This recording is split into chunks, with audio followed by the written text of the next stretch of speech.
over here, man. I feel like I'm about to go cry in the bathroom. Hey, man. Hang on. Before we go any further. Talking about failed rock stars. stars. This is why we're talking about it, is because we are relatable to this. I'm trying not to cry on air, and I'm forcibly laughing right now. So let's put that music back up, and let's camouflage the situation. All right. Number one. Okay, by the way, this is how you move on from post-college blues. Number one, accept it and move on from college. That's saying put on your big boy pants and man up. Is that what it's saying? Yeah. It says you have to accept it. You're done with college. Your time is up. It's time for you to move on. That's like rip the Band-Aid off, man. It's like the one-on-one. Sometimes that hurts, bro. It hurts. It says, but it's okay. The best is yet to come. You don't know what's going to happen next, but chances are that you're going to, 1, meet new friends, 2, move, 3, make money for the first time in your life, and number 4, be able to afford things you never could, and number 5, move on to the next chapter in life, whatever that may be. It's not all doom and gloom. I just ask you to do one thing. Please don't hide behind school. Hey, man, sounds like they're talking to me right now. Says you have to move on. You don't need any more education. You need real-life experience. And I was thinking about a master's degree. If you can attend college for free paid internship or getting paid to work on campus for further education, then go for it. However, most of us are done, and it's time to move on with our lives. Can I interject? Like, this seems like it's like the brutal, honest truth. Yeah, I don't know if I like this guy. I feel like he's speaking to me. Okay, so let me ask you this. How do you feel about this advice? Do you feel like it would help you? Do you feel like it's a little bit harsh? I feel like it's real harsh, and I feel like he's calling me out on the air. And I don't know if I like this, man. I'm more of a private guy with embarrassment. Let me ask you this. All right, go. What advice would you want to hear? I'd be like, it's okay, baby. Stay in school as long as you need. You know, go find a sugar mama. You know, maybe she'll take care of you. I feel it's like almost like a crutch. You know, we like using that word crutch to kind of mask the reality of things. Hey, you might. I don't know. I got to get through the rest of these real quick because otherwise the listeners are going to miss out. And there's a couple. He says, number 2, have realistic expectations. Listeners, you will miss out. Maybe I'm trying to learn something. God dang it. Sorry to break it to you, but your dream job and your dream girl won't be waiting for you when you walk off that stage. Talking about graduation. There won't be anything waiting for you, well, just your debt. You must be realistic when you're done with college. You can't post motivational quotes all day on your social media. You have to get off the couch and work. You should expect the following in no particular order. Failed relationships, job interviews that go nowhere, dead-end jobs, best friends turning into strangers, and promised promotions not being delivered. Ooh, that might actually apply to somebody I know. Guess what? It's okay. You're not the only one going through this exact same process. Number 3, find hobbies that will keep you busy. Hence this show, Mick. That's right, baby. You know what? Skull and Bones Radio. That's right, baby. But we on iHeart. We're kind of past that.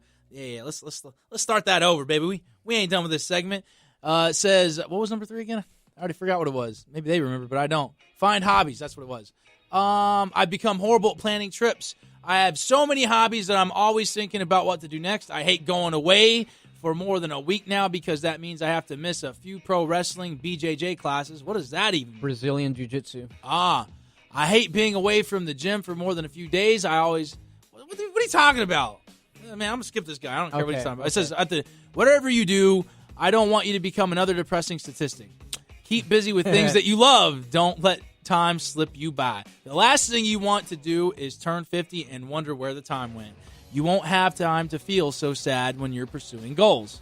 Number 4, always chase wild ideas. John, maybe you need to follow this one. Never stop being wild. Never become boring. The moment that you become boring is the moment that you should just accept mediocrity. Mediocrity? Mediocrity. Whatever that. Okay, whatever.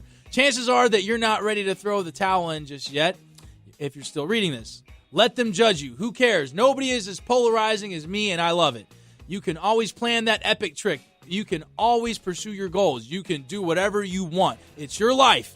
You don't have to settle for the first person or first job that comes your way just because your parents tell you to.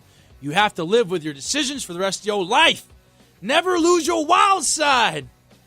Sure, you might have to hide your wild side at work, but never let it die. I had a dream that this guy and this girl and all these people in this world. I think you're going off on a motivational rant. We on the last one. Number 5, that you're still not 30. Remember, you're still not 30. Why? That's not your case. Dang, sorry. so that doesn't apply to me. Nah, but everybody else out there who's under 30, maybe it still will apply. Let's read it. Hey, you're still in your 20s and feeling good? No, actually, no. Yeah, this don't apply to anybody. If you're still confused and check out, no, hold on, let me find something else here. It says, take advantage of this energy, start a business, go out often, meet new friends, apply for jobs that you're not qualified for, make friends with people who are way more successful than you. Even if you're not in your 20s, baby, this still applies to you. Don't give up on life. Don't give up on life. All right, I think I do agree with that last part of it, because I did see a TED Talk video where this guy was talking about the rule of, what is it, the rule of three? Mm-hmm. You spend, I have to watch the video again, but you spend X amount of your time with people below you as far as like interns, Oh, yeah. You spend another X amount of time with people at your level, people that have, maybe you interned with that are, employed like me? at your job. And then the next part of it is people that are above you, people that want to be in the place that you're trying to get to. Okay. Whether it be your CEO or your program director, people that are at that step above you. I filled you on that. And that way they can keep you motivated too. They can kind of guide you and mentor you, and you can mentor and guide people below you. Now, where do I fall? Where do you consider me? Well, we started out as interns together. That's right, baby. So all right, I just want to see if you saw me as a peer. Yeah. I got you. Okay. Well, there you go, baby. That's what you got. $5 pizzas from Little Caesars ain't got to be the life all the time. Sometimes it's just about meeting people and getting out there and doing some stuff. I think a lot of this applies to a lot of people. Some of it maybe more so applied to certain individuals. But I thought that was really helpful, and I thought it was pretty honest. I mean, it was. The guy was speaking a lot of brutal truth, and he made me feel very insecure. There you go. Hopefully it helped you guys out. Stick around. We do got another juicy segment coming up next on Skull and Bones Radio. We'll be right back. We are Skull and Bones Radio. Who let the dogs out? Who let the dogs out? Who let the dogs out? Who let the dogs out? That was more like an Indian voice, I think, more than Caribbean. I may have messed that one up. That's a puppy, man. So we all three realized something in here that we all can relate to, and maybe some of you guys can too. The three of us, which by the way, we want back, baby. Yeah, we want to say, MattMan100's, welcome back. MattMan100's. He paid a special visit just to come see us again because we all family. Mm-hmm. And his name is MattMan100's. What's going on, baby? What's new and good? See, Thanks for having me back. We missed He you. even jumped on the board for a quick second just to get his own intro in. What's new? What's going on? Tell me. All right, so something that we all figured that we're related here on. We're all a bunch of dog daddies. Yeah. And so there's going to be a couple different tie-ins to this, but one, there's a couple of studies that are being found to be proven true. First one is guys using dogs on Tinder to get chicks, and it's actually working. I'm not on Tinder. I'd be curious to see. Yeah, I'm not on Tinder either, but MattMan, he's had some experience with the Bumble, the Tinder, the Plenty of Fish. What's that? The Matchmakers. MattMan, is that one of your... It's Pieces of Fish. Pieces of Fish. There, that one. I think he was on eHarmony. Should be called Pieces of Meat. No, I was not. I was not on eHarmony. He was on MillionMatchmakers.com. He was on CougarFinder.com. That sounds like your own website. That you He made. was on FindASugarMama.com. Hey, man. So, okay, Matt, did you use these doggone... Well, here's the thing. It's a package deal, right? I wouldn't say that the dog is the only thing that's going to get you the woman. You got to take care of yourself, have an interesting personality. There's a little bit more than what the eye can see. But a dog, Sure. The dog is a great conversation starter, right? Yeah. But it's like anything else. You got to find that connection. Sure. And a dog is a great way to do it. But it's actually worked for you in real life, I understand, right? Well, there was one girl that I run Pacific Beach every Saturday with Maverick. That's my dog. And one of these rendezvous, I went to Palisade Park. So I run from Mission Beach, Belmont Park, the roller coaster, Sure. to Palisades Park, which is the end of the boardwalk. Okay. And it's where they have yoga on Saturdays and Sundays, which is another great place to pick up chicks. But We got to do yoga, by the way. after the this, yoga. This was where at? Where? Palisade Park, which is the end of the boardwalk in PB. Okay? Duly noted. Palisade Park. Write that down. Gotcha. So as I was sitting down, I sat next to a chick, she's a little older, a chick that had a dog, and that's kind of how the conversation started. Oh, wow, cute dog. She had like purple in her hair, so of course I was like, cute dog. But she's like, oh, you too. We started talking. Oh, what do you do? Oh, cool. Do you come here often?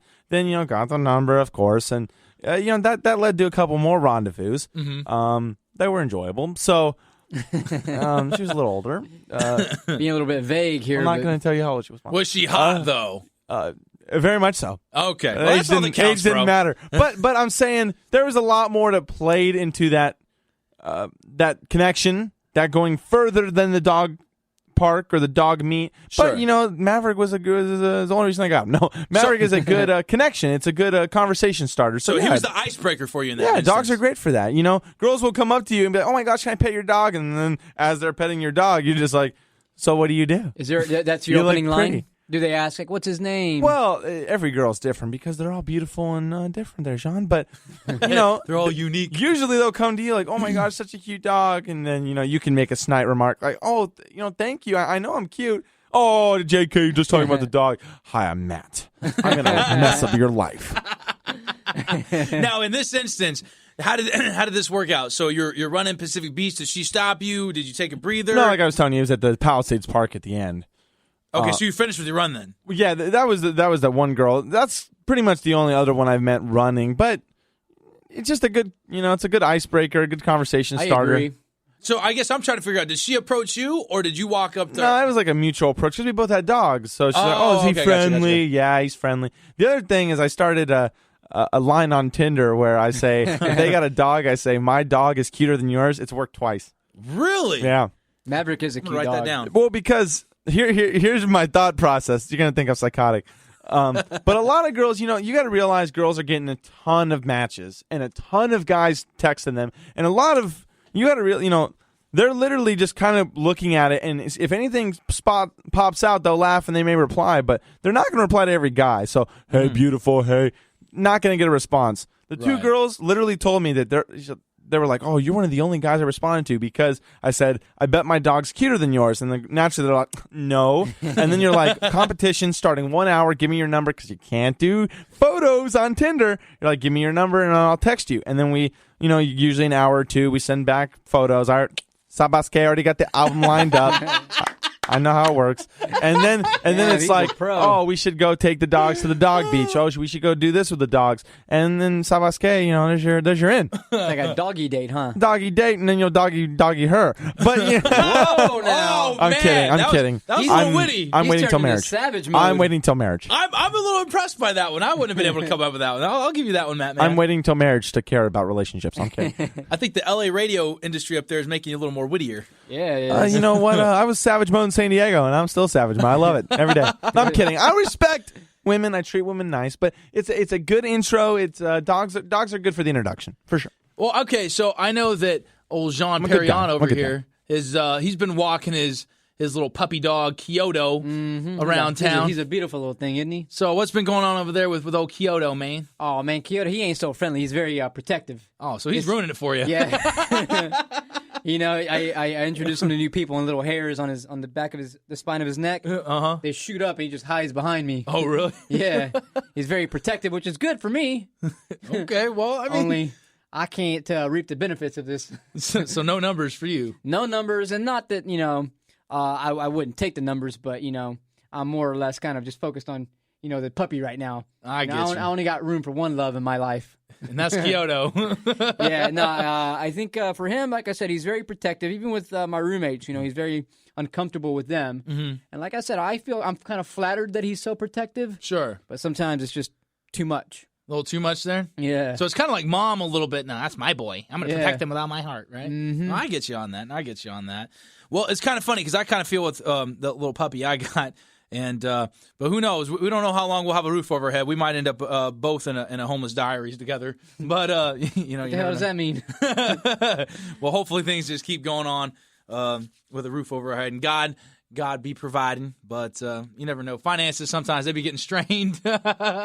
We might be homeless. I might be the dude on the corner like, can you give me and my dog some food, please? I'll tell him I can't even afford to feed him, and hopefully people pay us money. Anyways, I'm getting off track here. But, yeah, dude, I don't know, man. I kind of feel like my little pooch, I don't know, man. He got, like, attitude, and he be biting and stuff like that. Like, I don't know. I think he just got, like, beef with everybody. What's your pooch's name? Moki. Moki. Yeah. I've met that little dude. He seems more like